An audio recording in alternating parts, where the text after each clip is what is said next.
You're listening to a Comics XF podcast. X-Men. Get it!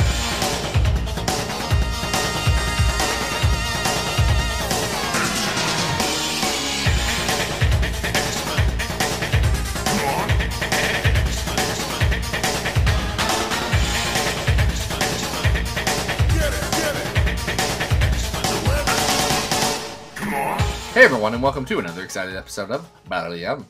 This is your weekly X-Men podcast where we rank every story from A to Z. I'm Adam. And I'm Zach. I'm back, baby. Yeah, I'm so excited to have you back. We had Steph Bird on last episode, and Fantastic. Good. I'm glad you enjoyed it. And I actually just finished listening to your Gosh Golly Wow episode right before we came on air. So nice job with that. Thank you. I know you're a friend of the pod there, so Yes, among other things. among other things. No, it was great. I love it when the very few times I'm not on this podcast and I get to listen to this podcast, because it's like someone made a podcast that I want to listen to just for me. Well, I'm glad. No one else does that except for you, Adam. This is what being a co-host is all about. So, folks, if you missed last episode with Steph Burt, go back and listen to it. If you missed Zach, It'd be weird if you missed it. Honestly, I'm not that much of a draw. If you missed one of us Gosh goes Golly to Harvard. Wow, that is true. None of us go to Harvard except Steph. But if you missed Zach on Gosh Golly Wow, go check that out. Yeah, I was on that. It was great. We talk about y'all remember Farron from Alan Davis Excalibur. If the answer to that is no, that's fine. Because honestly, it'll make the episode a little bit better for you. It's great. I get to be a dum-dum on that podcast with a lot of really smart people. So it was a fun time. It was a fun time. Very entertaining. So this week, we're back. And what are we talking about this week, Zach? Oh, we're talking about an Adams pick here. This is an all Psylocke episode. Yeah, so we've been when we don't have a patron pick, we've been picking off of our ideas list. And this issue we're going to start with is one that, we've been kind of joking on air for a while that we would like to talk about this. And that kind of branched off into talking about some Psylocke stories this week. So, Zach, what is my request? What are we starting off with this week? We're starting off with New Mutants Annual number 2, Wildways. This is written by Chris Claremont, and wouldn't you know, it's got art by Alan Davis. Ooh, I like the sound of that. And Alan's inking himself again, too. So Alan's just like in the himself. Jasper works. Yep. Glenn, she's doing the colors. Tommy Orrs, you know he's on those letters, and he needs those letters because there's so many letters. This is a wild one for me because, I can't imagine reading X-Men and then not picking up this random New Mutants annual and then trying to figure out what goes on for the next 10 years. I have heard a lot of criticism. I recently saw the last MCU movie, The Marvels, and it's kind of fun. I have not seen that movie. Yeah, it's all right. I enjoyed it. The moment it's on the Disney Plus, I will casually watch it. Listen, is it the best thing ever? No, but did I enjoy myself for the most part? Sure. Now, what made me think about it in context to this was I heard a lot of people really complaining about the fact that, to watch the Marvels, I have to have watched this TV show and seen this movie, et cetera, et cetera. And I was thinking, you simpletons, just to read New Mutants Annual number 2, all you have to do is have read all of Captain Britain from a UK publisher that you do not have access to. You also have to have read Longshot, and you have to be up on your New Mutants as well. Am I missing anything? And you better be reading this if you're reading Uncanny X-Men. Yeah, because it's going to have repercussions for years to come. So it's just made me laugh, how much prerequisites you probably should have had, but couldn't have had access to read this particular single issue in which Betsy Braddock, who has been blinded, is skiing the slopes by Slaymaster, is skiing the slopes and gets abducted by Mojo and Spiral. And they give her new eyes. Yes. Mojo we all eyes. Know about her radium eyes that she has. They're great. They got little cameras in them. And yeah, Mojo, this is his first appearance outside of Longshot. The idea, to my understanding, because Anna Senti's the editor on this, But, Anne and Art Adams always talked about doing a follow-up to Longshot. They wanted to do more, and, timing just didn't work out. I mean, Adams became a very hot commodity pretty quick. Mm-hmm. And Claremont was essentially saying, I'll keep them warm for you. I'll throw Longshot into some... I want to do some stuff with Longshot. If you're not going to do them, I'm going to put Spiral in some stuff. She seems neat. Mojo, I'll use him. And Anne, you're the editor anyway, so, we're friends. I'll treat your kids right. So he does that here, and it's odd how important this issue is. It really is weird. Yeah. This is a weird one. It is, because Mojo, after abducting Psylocke, pulls his time-honored thing. I mean, I feel like we were just talking about Mojo Worldwide not that long ago, but that's ripped directly off of this, where Mojo starts a kids show and sort of hypnotizes all of these people, including members of the New Mutants. The what are the little kids called from the Longshot miniseries? I can't remember their names. Oh, the Brat Pack. The Brat Pack. Thank you. Man, you know what? I feel like Ann Nocenti and Jack Kirby are like the two people who love kid gangs. Because Jack Kirby, famously, a lot of kid gangs. Ann Nocenti, in her two biggest Marvel things, have kid gangs. Oh, yeah. Being Daredevil and Daredevil, yeah. I've not read her much maligned Catwoman series from the New 52, but my money is on that there's a pack of strays that follows Catwoman. I could be wrong. That tracks for sure. So Mojo captures each one of these characters, kind of in not only in some cases infantilizes them. Brian Braddock is turned into a small prepubescent tween, but kind of enslaves them into his powers, and it's really up to Doug and Warlock, who are turning themselves into one conglomerate of a creature, almost Douglock style, to go and save everybody. So, I think I remembered this having more Psylocke in it, but she's kind of an unconscious puppet for most of this issue, whereas Doug is really the star. Yeah, it doesn't have a lot of Psylocke in it, all things considered. There's a lot of great Doug and Warlock stuff. Oh, yeah. They merge together. In fact, that Alan Davis art of them combining themselves and becoming one flesh, that's something that I have that was in that DK X-Men encyclopedia, so I was very familiar with that image. I was I did the pointing meme, I recognize that one. That one's mine. I know that one. I really enjoy Alan Davis's Warlock. He's not as cartoony as Art Adams' Warlock, but he's also much more scraggly, like a Sienkiewicz Warlock. He's really riding those two parts of the spectrum, and it's great. What I don't think is great, but I do find fascinating. Guess what Claremont does with the New Mutants in this one? Well, are we talking about de-aging, aging up? Which of his tropes would you like to address first? I just think Chris Claremont has a lot of thoughts about body transformation. He sure does. Just across the board. Mm-hmm. I think Chris Claremont is constantly thinking about what would happen if your body was different than the body you have now.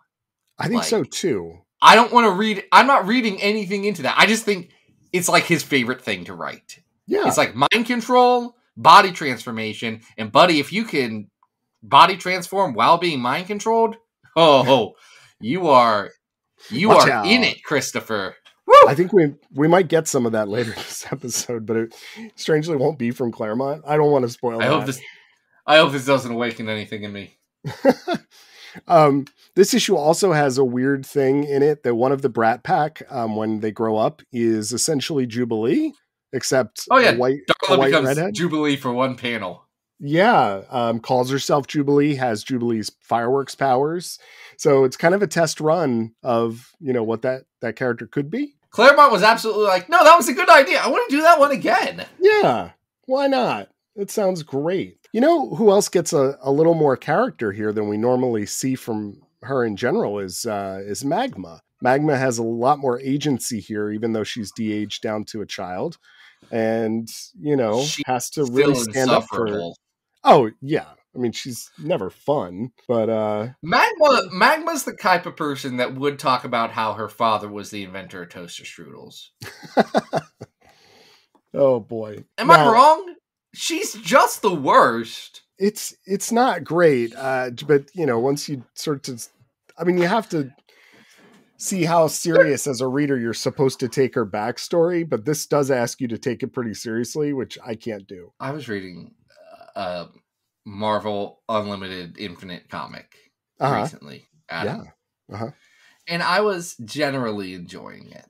And then they gave me what I have to say is the worst kind of last page cliffhanger thing where they said, yeah, we have to go to Nova Roma. And I'm like, stop.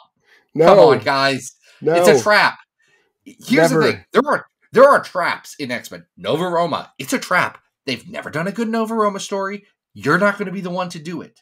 Mojo. Most of y'all can't do it. Like, you want to. I saw a different other Marvel Unlimited Infinite story very, very recently, like this week. That was like, oh, surprise, it's a Mojo story. It's like, ooh, you're falling right into it, guys. Stop doing these things. It's those, and I mean, I guess ever trying to do anything with the Phoenix Force is generally a bad idea. But Kieran Gillen's doing his darndest with it. It's on its way, folks. It's gonna happen. Anyway, don't fall into the X-Men traps. Yeah, I mean, we're kind of getting into this here because then most of the issue, it does get more interesting, I think, once we get towards when Doug is trying to free Psylocke and everybody's trapped inside this nightmare scape, which allows Alan Davis to really stretch his legs and do some things that we saw him excel at in Jasper's Warp, where there's some body horror. There's people transforming into things like carousel horses. And we also learn that Spiral has some motivation as well, and that she's interested in overthrowing Mojo. So that gives her a little bit more depth. But really, it's up to Psylocke at the end to just stand up for herself and figure out a way to get out of this mass hallucination and save everybody. Have we mentioned that Captain Britain gets turned into a baby in this, and also that this is the first time that Megan appears in like regular you could buy it in America continuity? We did not mention Megan. I did mention de-aging of Britain because it's just all over this issue. There's aging up, there's aging down. There's in the final scenes of this book, Doug. Now, this is the most Claremont and Alan Davis thing I've ever seen. Yeah, Doug and Psylocke have managed to rescue everybody. They have saved the day. They're both... Well, Doug is wearing pants. Doug has his pants on. Psylocke is naked. Psylocke is butt naked. Oops. Yeah. Oh no, copper tone baby. Yeah. So Alan Davis, you cad. Yeah. And who has to cover up Psylocke's naked body but Warlock? And it's so interesting to me how one touch from Warlock can kill a living creature, but yet so many people can merge with him and be totally fine. I like to think that Warlock is a gentle them and like holding like a little bit of air gap at all times between the Warlock parts and Psylocke. Because Warlock, here's the thing. I think Warlock loves Doug. I think we all know Warlock loves Doug. Oh, yeah. I also don't think that Warlock is a sexual being by any stretch of the imagination. Like, I don't think that is something. I know Warlock and Danger screwed in that one issue, but that was by Peter David, and we don't have to. I don't like that. People forget about the love triangle. I don't like that at all. David wrote between Danger and Warlock and Doug. I don't like that at all. Let's not do that. Let's not do that. It's not good. It's not fun. No one enjoys it. But generally, I don't see Warlock as a sexual being. No. He's not up to no good in this. Warlock's being nice. What is weird is how Doug's like, oh, I kind of have a crush on Psylocke, and Psylocke's like, little does Doug know. Yes. And I'm like, yeah. Hey, you're a fully adult woman. Yeah, this is not cool. Back off of the child. Do that, Psylocke. They didn't know what they were doing with Psylocke for a little bit. They figured it out. But like it's like the Professor X being like, actually, I love Jean in like X-Men 2, and then no one ever bringing it up again until Mark Waid was like, see, this is why he's evil. And I'm like, come on. We don't have to bring it up anymore. Again, No. we don't have to talk about the bad stories. We, Adam, you and I do. We, as a general conversation with 60 years of comics, do not need to like continually like scoop up a thing of dog poop and put it in everyone's face and say, hey, we can fix this. We can make this good. Or at least we're going to talk about this dog poop, right? It's like, no, leave it in the yard. We don't have to run it over with the mower. We don't have to do anything with that. Oh, We don't. I get that it's there, but I don't need to see it. It's amazing to me how many of Claremont's annuals just fall back on some of these same tropes of these side characters. You know, he does go back to the well on Mojo a couple times. He's going back. Well, he to does the it when he aging- introduces Longshot at the same freaking time. Yeah. It's And then both of these characters are they're just in the Mutant Massacre, but like halfway through it, you're like, hey, there's these strangers here. And Betsy's a really important part of it by the end. And you're like, if you're just reading X-Men, all you're thinking is, I don't remember these two weirdos. Who's this purple haired lady and this little spunky dude? I don't know. I don't know these guys, but they're going to be my friends for the next 3 years. Yes, they sure are. I thought this is pretty good, but it falls into a lot of Claremont territory that I think, you know, is a little well worn. At the time, maybe not as well trod, but, you know, having read lots of them afterwards that are the similar roadmap, it's hard not to look back. I mean, it's just no fault of Alan Davis. His art looks great. This isn't even the best Chris Claremont Mojo body transforms some people into kids annual. No, I would give that to one of the Art Adams ones. Yeah, that's the one where the X babies get introduced. Yeah, that one's better. Which is not on our list. Oh, but Adam, I mentioned something right there. You know about our list, right? I was going to say you got to introduce the big old list. I don't think I gave you the right cue. It's okay. We're this is like jazz, buddy. It's all about the cues you don't give. It's like I thought that joke was really great. You can cut that for the audience, but I got a hearty chuckle. I laughed. You didn't hear me laugh. I think there was a delay. That's all. We're ranking things on our list from best to worst, all of the X-Men stories. We have ranked 867 X-Men stories. And you know what? We're not running out of them. That's such a problem. They just keep making them every month, every week. They could stop, and I don't know how long it would take us to run out of this show. Yeah, it's true. I think we would get bored at a certain point because there is only a finite amount of interesting ones left. But like, we haven't talked about the love triangle between Danger and Warlock and Doug Ramsey to the level that we could. So who's to say?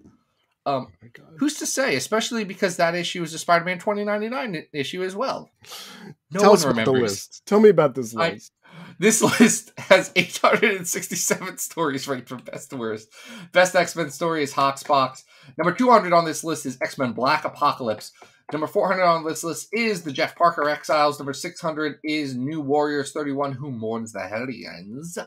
Number 800 is Phoenix Endsong in the worst X-Men story of all time. Number 867 is 2099, World of Tomorrow. Hey, we've got Excalibur 500, Girls' School from Heck. Or not Excalibur 500. Excalibur 31 to 34, Girls' School from Heck at 500. How do you feel about this compared to Girls' School from Heck?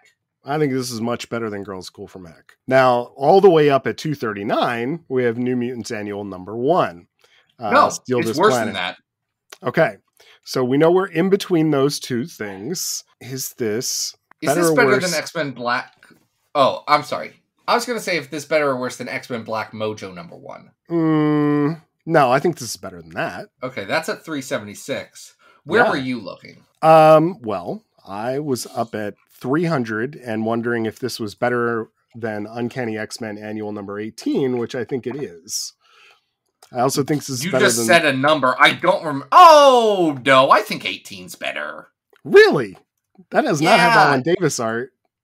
It's got Ian Churchill. Ian Churchill's not bad. I like Ian Churchill. Compared to Alan Davis? What are you talking about? Stop it. I think Alan... Listen. You know why I like that annual? Is because it has that great backup, you know, with Bishop and Jubilee, but this is better than that. Come on. Plus, as you mentioned, you're going to put this below Negative Zone War at 293. We've got to reread Negative Zone I know, War I at know. one point. It's buck wild. We've got some Excalibur here too. Is this better or worse than? I remember arguing at the time that Negative Zone War was good, actually. Yes. Like, when it was coming out. And I think parts of it might be good, actually. Also, I think it might be bad. So, who's to say? Am I going to reread X-Men Gold in my spare time? Absolutely not. You have to give me $5 US or make it seem funny that I could prank at him. Anyway, though, below 293, Negative Zone War, is Excalibur 91, which is that time they went to a bar. Yeah, this is. And I think what? This is much better than that, Zach. We have a difference. That is a Warren Ellis issue where they just sit around in a bar and drink. This is much more interesting than that. Adam, I love it when people sit around at a bar and drink. It's one of my favorite things. Okay. Just in general. Is this okay? Here, I'm going to put a ceiling on you. I'm putting a ceiling on you. Yeah, this is not better than New Mutants 37 If I Should Die. That's at 279. No, it's not. And I don't know if it's as good as Road Trip at 281. It's not. I like Inferno Battle World better.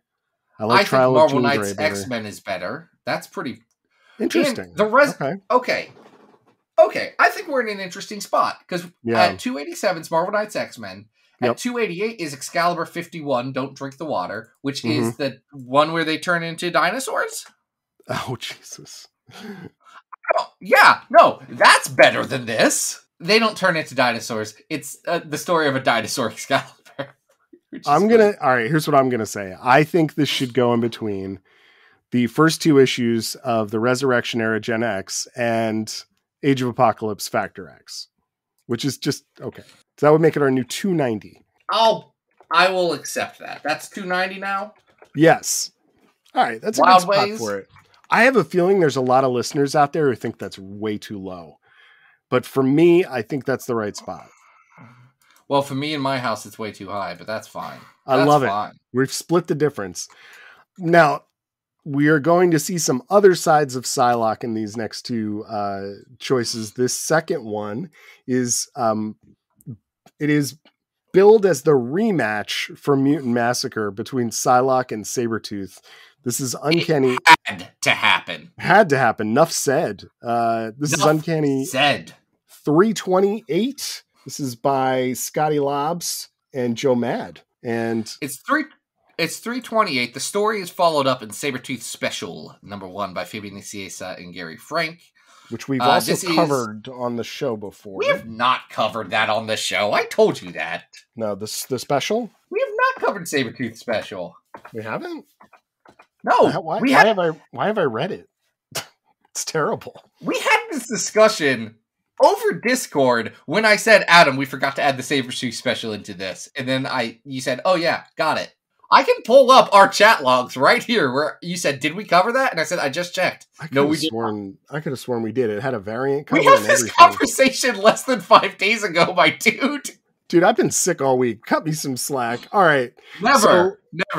Scotty Lobbs, long-standing story here of Sabretooth being inside the danger room, hopefully being rehabilitated by good old Professor X. But unfortunately, Wolverine has pushed a claw through Sabretooth's head and really undone any progress that anyone might have had, because the glow no longer works. That's the thing. It's anyone might have had, because one could argue, and I think Wolverine would, that it wasn't working and that Sabretooth just sucks.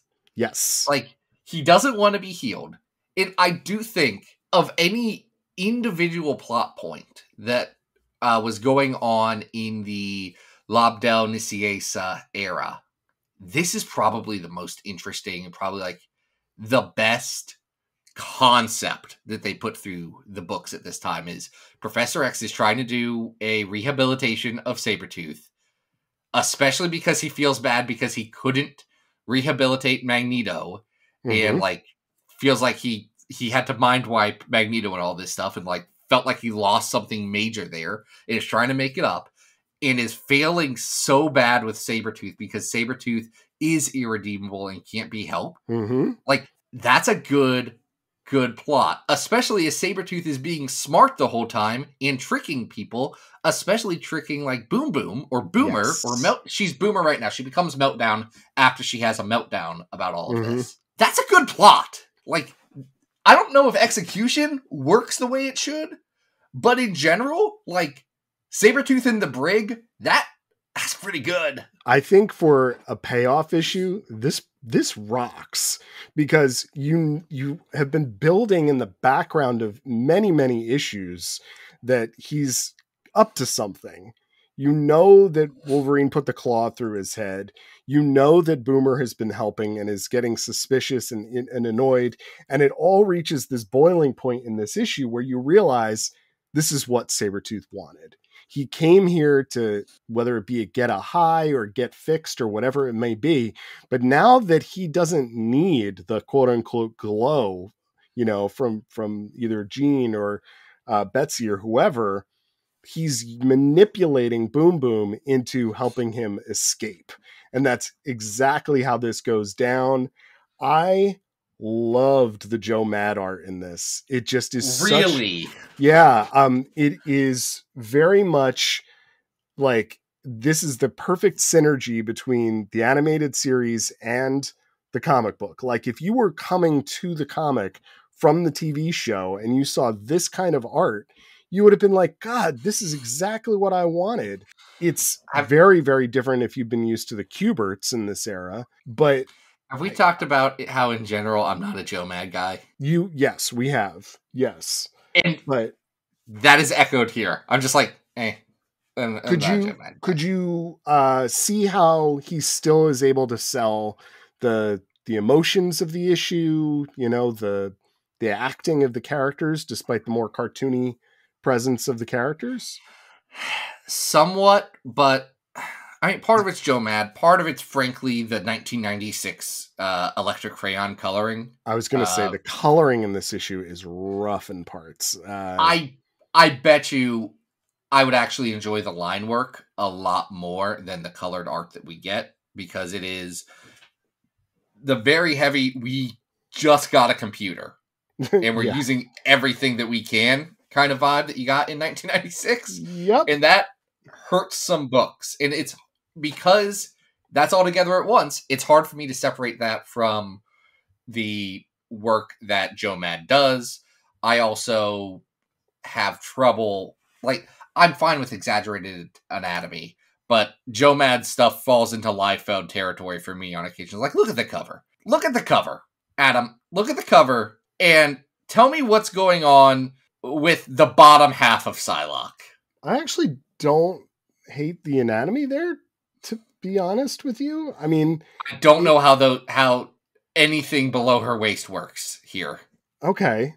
Yeah. I mean, do legs move like that? Or am I just old? Are you worried about the hips or where the legs are falling into the hips? Yes. All? Both?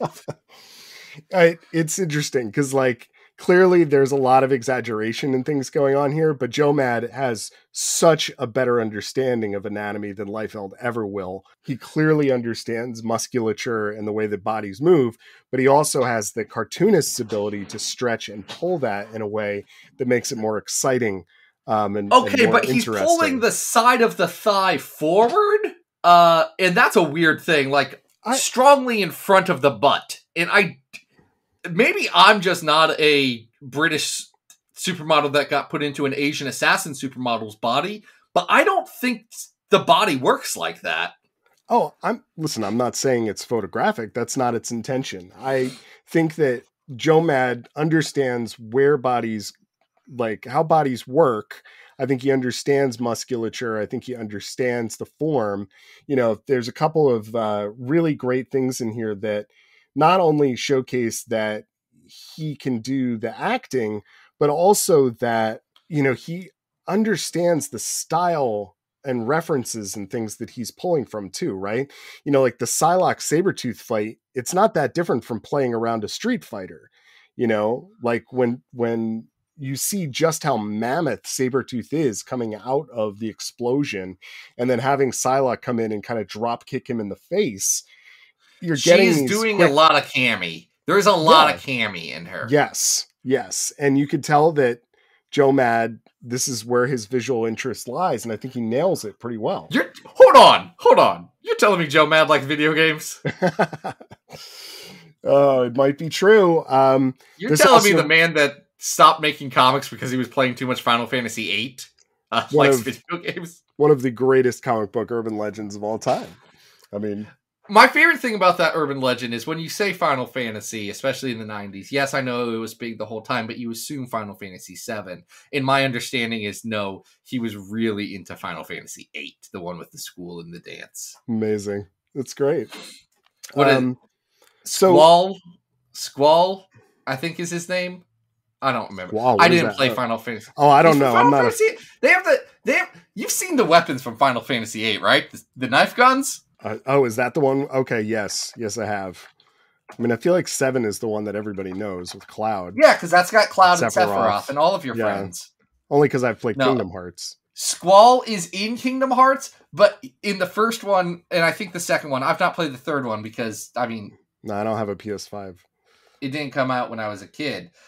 He's going by a secret name. I think he's calling himself Leon, which is his last name is Skull Leonhardt. Yeah, I think maybe I do know who that is. This is not important, isn't it?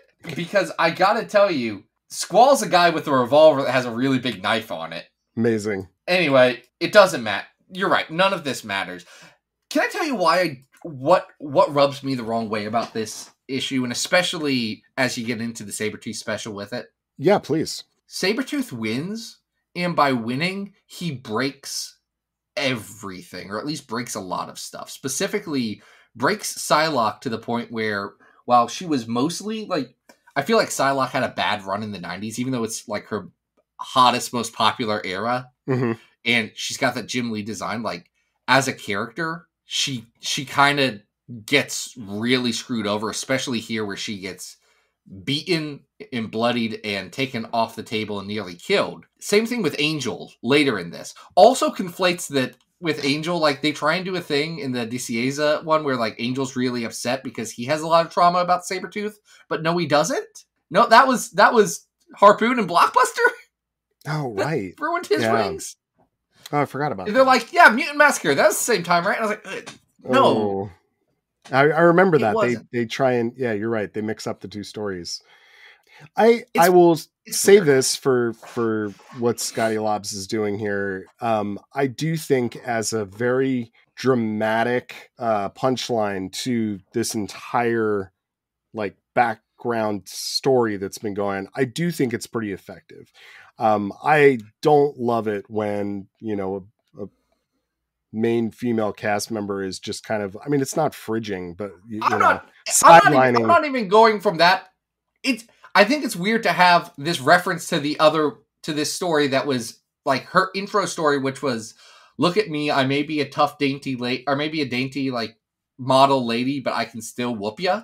Right. And, like, I deserve and am tough enough to be on the X-Men.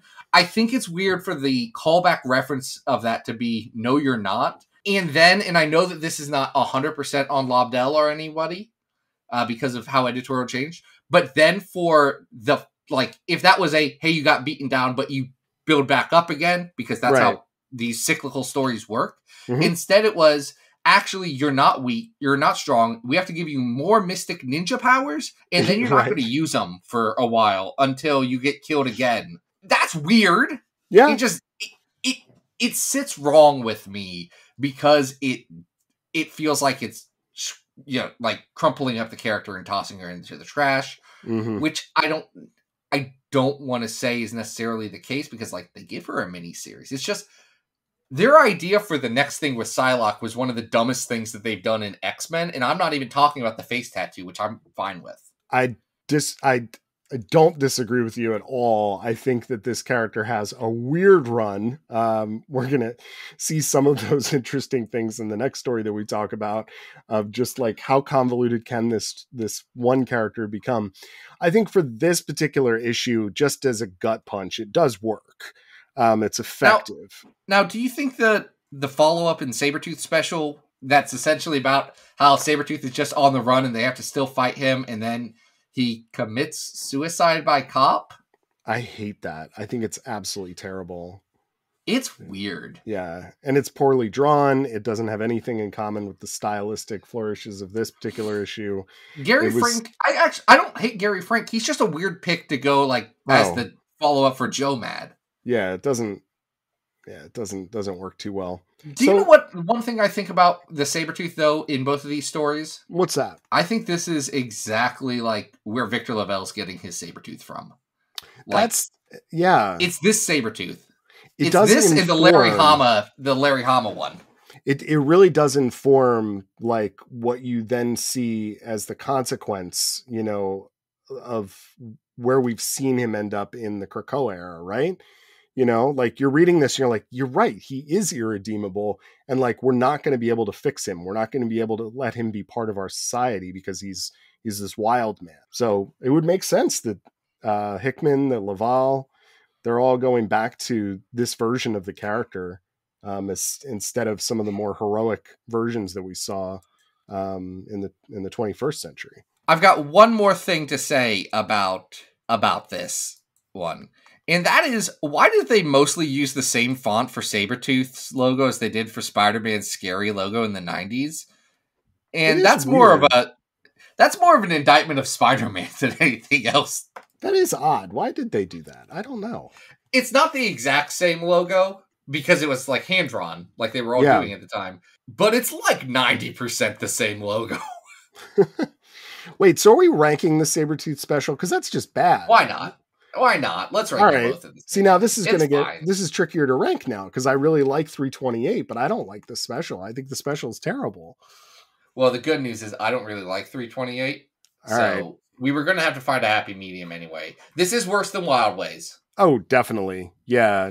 No, I was looking. Let's find some other Joe Mad stuff on here because, like, where's Cannonball fights Juggernaut, and then I mean that story is bad also. Hold on. No, I was thinking about. All right, down at 411, we have Cannonball fighting Gladiator, and I think that's better than this. I agree. I do think that this is probably better than the G Nation stuff at 549. Oh, yeah. I would still keep this somewhere between those two. I think this is probably in the 400s, despite the latter issue. You think this is better than Wolverine's Revenge from Wolverine 10 to 14, a story I do not have any recollection of what that is? Is that Jason Aaron? It would have been it's not volume 1.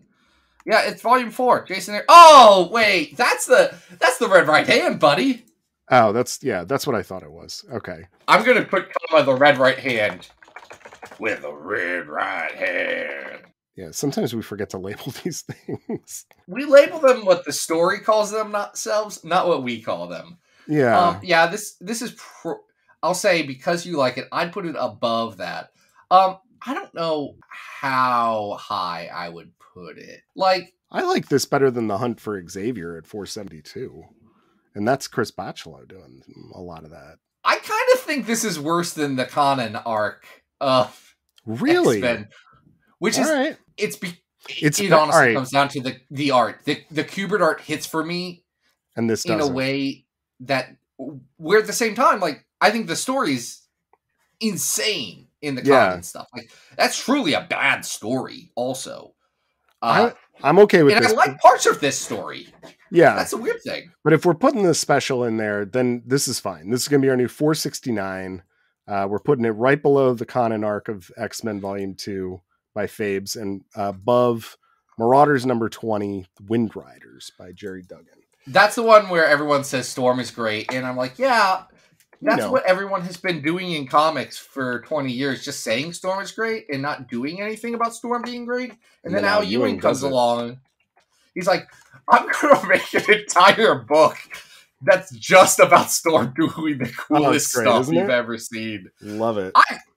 X-Men Red. Pretty good. You don't deserve X-Men Red. Like, I think I have my issues with X-Men Red, and almost all of it is, man, I can't believe they didn't get good artists for this after a spell.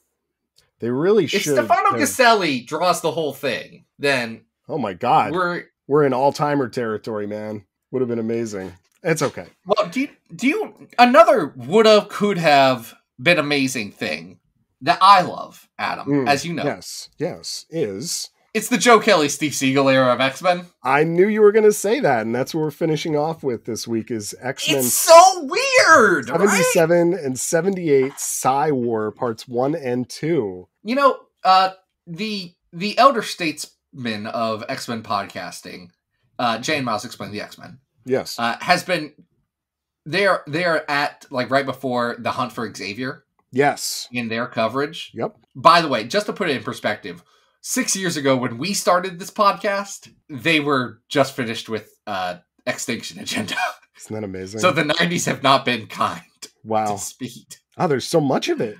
It's amazing they're only There's that so far. much. They finished off Excalibur. They finished off X Factor. So Nice. Now they're just down to X-Force, X-Men, and Generation X. And you know what? I think the podcast is happier for it. Yeah, that's because it was too much. And it was too much. Too much bad stuff. Here's the thing: when you have to go from Ben Robb to shoot, who was doing the bad X Factor? Howard Mackey. Yeah. To Larry Hama Gen X. To like. It's a rough time. It's a rough time. And you already made a commitment. If you haven't checked out Jay and Miles Explain the X-Men, still good. Still a good podcast. Killing it. That's not a plug. No. Jay and Miles haven't been on this show for like 3 years. 4 years. If you're listening probably. to this show and you're not listening to that one, what are you doing? It's wild. It's wild. Anyway, they have also been enjoying Psi-War and all of the weirdness of the Joe Kelly, Steve Siegel, not because it's particularly good, but because it is refreshing at this era. In like 1998, this is a cool drink of water. Well, you say that at the same time in rereading this, it is interesting just how Claremontian this is. Deeply? Are you saying that because this is a secret Shadow King story? Oh my God. All right. So this story essentially involves the Shadow King catfishing Storm, which is pretty amazing, right? A thing that has been adapted in no less than 2 cartoons. Yes. So the Shadow King has adopted the spider god Anansi as its form and has kidnapped Storm's entire village from when she was young, including her mentor. What is her mentor's name? Asante? Annette. Say that again? No, Annette. Annette, thank you. And lures Storm, and just to recap, who's our X-Men team at this juncture, Zach? Our X-Men team, it's Joe Kelly and guest penciler Herman Garcia, who is fantastic, but is not the Herman Garcia that I know and love from that good Kazar story. We're not there yet. We're also not there yet. Being inked by comic skater Art Thibert, which, is neither here nor there. I meant the lineup of the team. I'm sorry. I thought we were doing art cred here. I thought one of us cared about art, Adam.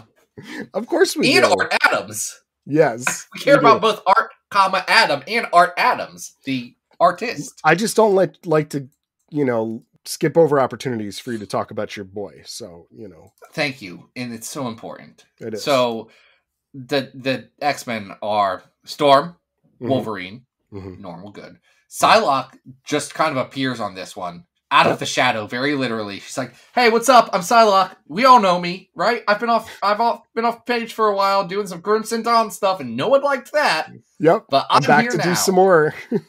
Marrow is here. Yes. Cannonball is here. Yes. Cecilia Reyes is here, and the boy, the one, the only Maggot is here. My friends, I love this brothers lineup. and sisters. If you think Maggot is just like a thing that I'm joking about, you need to read this comic where Maggot, who is a teenager, is being very chill, very funny, and also his uniform for this is a Malcolm X tank top, but like the X is really big, so it's like an X-Men tank top, and it's great. He also is. This is an interesting thing that I saw from this, because you don't get this kind of intersectionality in X-Men almost ever, and on one hand, Joe Kelly's a white guy, so he can only speak so much. But on the other hand, he did it and no one else is doing this, is that have Storm and Cecilia Reyes and Maggot, who are all black characters, talk about their very different ideas and experiences about Africa. Mm-hmm. Where Storm's like, yeah, that was my home. Cecilia says, that's where my people are from. Like, we were taken from there. So I have this connection to it. Like, I want to go see my homeland. And Maggot, who escaped from apartheid in South Africa, it's like, get me out of here. He's like, Maggot's very clear, like, Africa's a giant place, and I'm completely on the other side of it. Like, I'm not close. West Africa is not close to South Africa. Also, I don't want to be on that continent anymore. A lot of bad things happen to me there. That is interesting, and you wouldn't have gotten that 2 years earlier with Scott Lobdell writing this. No, absolutely not. I can't speak to how well it's executed. And like, could there be someone who's more intelligently speaking about these things? Sure. But Joe Kelly's doing it. Yeah. And beyond that, there's a lot of charm. I feel like Marrow and Maggot. Maggot is charm. And charm. Marrow as well. There's just these like really nice little moments throughout here where each of the characters get a chance to shine. So we think as the reader that the Shadow King is after Storm, but it turns out he's really after Psylocke, because what he wants to do is institute, as he always does, chaos on Earth so that he can drink up all the pain and suffering of everyone. And we do get these goofy scenes from like the UN and the Guggenheim of like, I don't know. The one thing I don't understand about this is that if Shadow King gets his way and everybody just murders each other, like, what does he still get out of it if there's no one left to be? And is Shadow King's all the anger and hatred in the universe? He's a universal constant. Like, he can I know. He doesn't need our stuff. And we're just a snack. There's some weird multiversal things happening here. Okay, but you talk about how that's kind of goofy. That's just the Mad Bomb, baby. That's just Mad Bomb. That's just Kingsman. Like, that's a tried and true comics book thing. Like, everyone's going to be evil now. Yep. Everybody's going to beat each other up. It's just a little silly because it's not just that everybody hates and wants to kill each other. It's that they're all walking around singing like, Eepop Ork, Dom Dom, Rhymalama Ding Dong or whatever. And it's like, okay, wait a minute. What does the Shadow King do again? So that's Adam, it's because the Shadow King is an inherently silly thing. Yeah. Well, before this, I don't know that we were supposed to treat it as silly.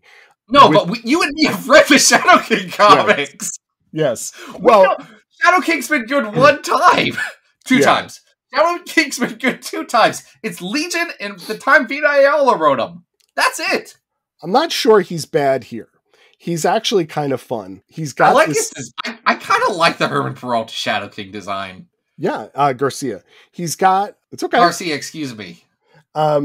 He's got this like, this double disguise. And once he's gotten into it, he just starts trying to, manipulate the heads of all of the X-Men.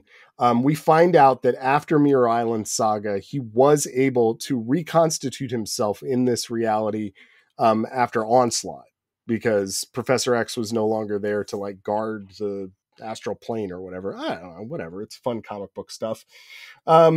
And what's great is that Psylocke gets to use some of her Crimson Dawn nonsense of traveling through shadows to just, kind of absorb him and put him into a little ball in the back of her psyche. And I'm sure that'll end well. Hold on, Adam, because you're... Oh, I skipped it. Yeah, I know. Go ahead. No, wait, I don't know what you're about to say. I was going to say, you know what she does to him? She puts him in a Psy-Locke. Oh my God. That's what she does. That's what she does. She locks him away psychically. And because of that, she can't use her telepathy anymore. Yes. Like, all she has is her ninja powers and her shadow powers. So they take that away, but also the X-Men have too many telepaths. We all know this. And we've gotten to a point where we just accept it. But that's like if you're drafting X-Men, you have too many telepaths. And you have too many good telepaths. So by the time you get down to like, I don't know, Hellion, who's not telekinetic, but whatever. You're like, I don't want to do anything with that. Rachel Summers, love her to death, but she is like, she's not beating Psylocke or Jean or Emma or probably Professor X in a X-Men draft. No. Like, it's just not happening, and that's really upsetting for her. Yeah. This actually makes the character a little bit more interesting, by changing it up a little bit. It's them trying to fix Psylocke, which they have been constantly trying to do until just recently. Yeah. I thought you were going to dial me back because I skipped over the Shadow King's famous line here. Because this is an issue in 78 where Shadow King does ask for his captive X-Men to say, I don't know, do you want to say it? I want you to say them.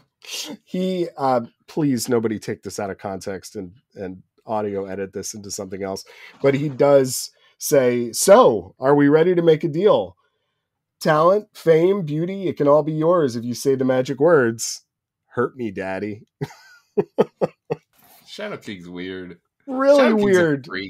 But I kind of like it. I like that, Kelly's willing to kind of like turn up the weirdness on this character. And I found this very entertaining. I think it's very Claremontian in what it's doing. And, but also still retaining the charm of this team and this lineup. The one thing about this that I think doesn't get across the way that it should is that the ramifications of this is that they broke psychic powers for everybody, like across the X-Men line for like half a year.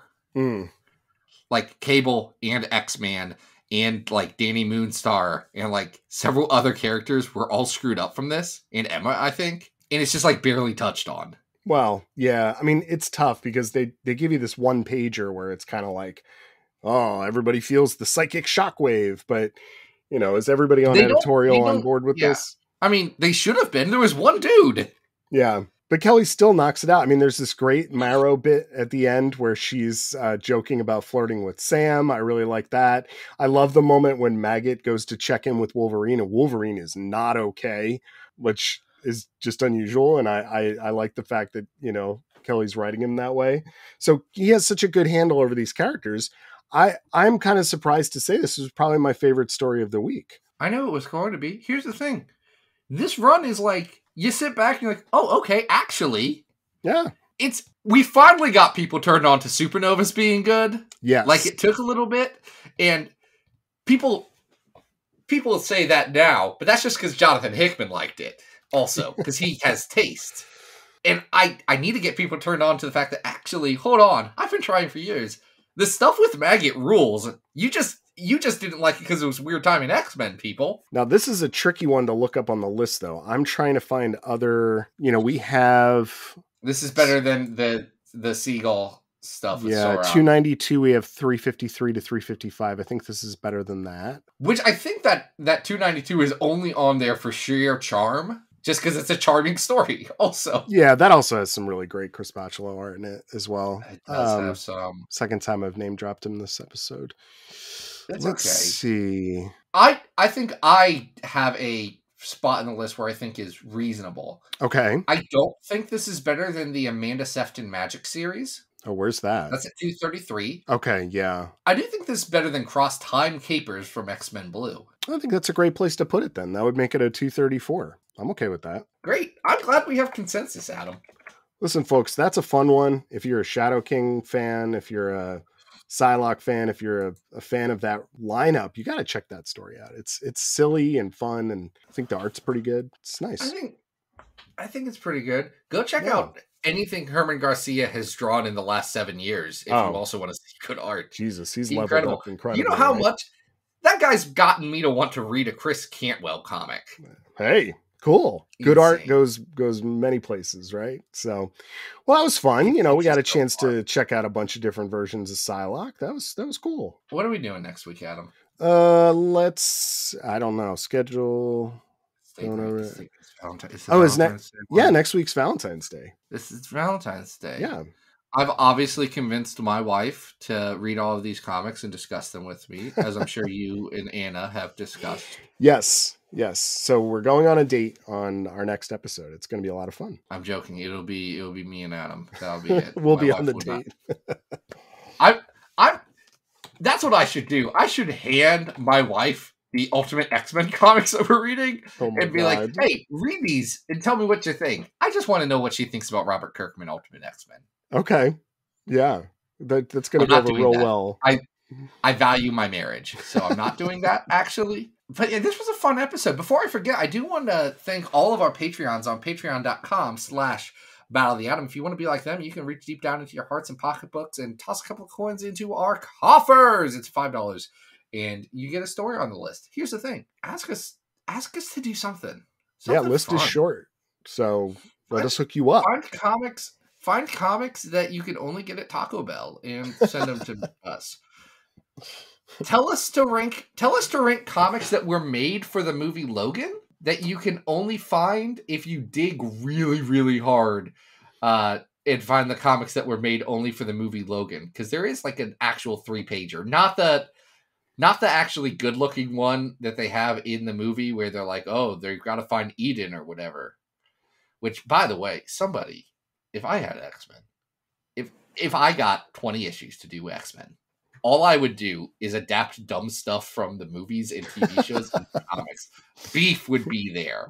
Oh god. Wait, no, Beef is actually from the Buff. I'm sorry, Buff from the Generation X movie. Obviously, we would be bringing in Spike. We would be adapting, I don't know, the bad Cecilia Reyes from New Mutants, I guess. You're making friends here, man. You really are. Everybody's going to be Adam, so excited about these. I would find so many silly X-24.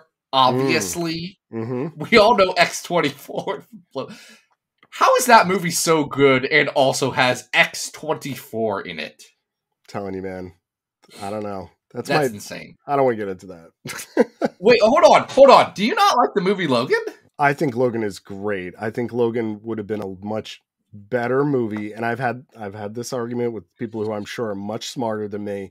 I think the movie. Are you about to say it would be better if instead of having a clone of Wolverine, it would have been Sabretooth? Yes. Yeah, the very obvious thing that they could have easily done and not changed anything except for hiring either Lev Schreiber,